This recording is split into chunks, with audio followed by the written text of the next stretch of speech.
the image may be projected directly against the desired body in order to arouse feeling, which would then lead to immediate action.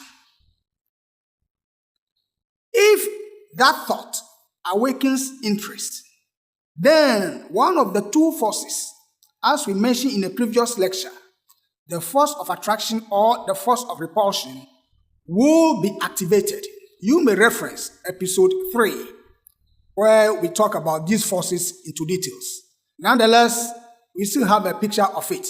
And if you look at the middle one, where we have feeling, any impression that comes to us, for it to work on us, depends on the feeling that we have. Once the feeling is there, interest is awakened. But the interest is in two directions, either that of attraction or that of repulsion. So the force of attraction will work on the positive ones, and the force of repulsion will work against negative ones. We also have indifference, where you are indifferent to any impression. There you don't really act.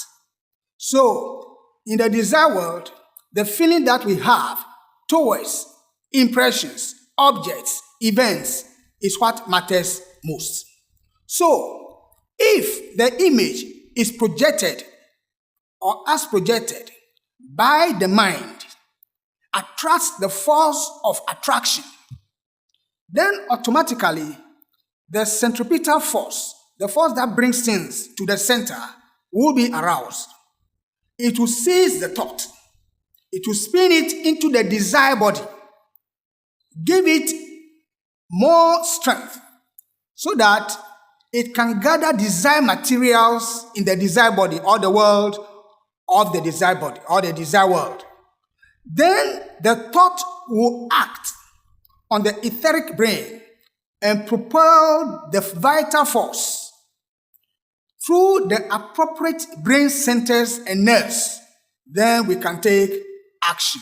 Our muscles will have to go into action. That is how the force of attraction behaves.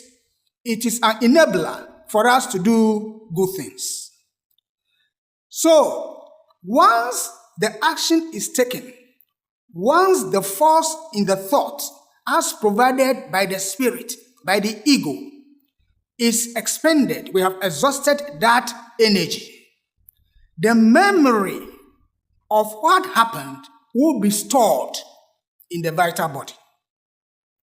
The memory of every single thing that we do is stored.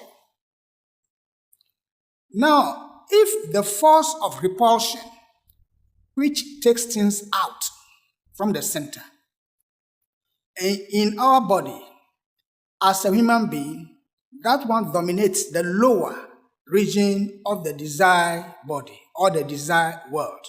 So it tries to push things away from the center. If that force is what is awoken based on our feeling and the interest that we generate, and that force works against negativity, low desires. When the force of repulsion is aroused, there will be a struggle because the ego has given spiritual energy, which is the will of man,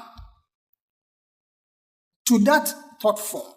And that energy needed to be expended. So it will seek to activate the desired body. But the force of repulsion has been awoken because it is the negative thought that is trying to exercise itself. So there will be a struggle between the force of repulsion and that thought. So the spiritual energy contained in that thought, if it is so strong, it will try to clothe itself in the desired body and manipulate the brain and the muscles. The force of repulsion will endeavor to scatter that desired material that the thought has gathered. So, if the spiritual energy is strong, definitely it will impinge upon the brain centers. It will gather the desired stuff and manipulate the vital force, and action will take place, even though the force of repulsion tried its best so that that negative thing will not manifest. But whatever it is, there will be that image that will be stored of that struggle between the thought, which is a negative one, and the force of repulsion. In fact, everything that we do is recorded, is stored in the vital body.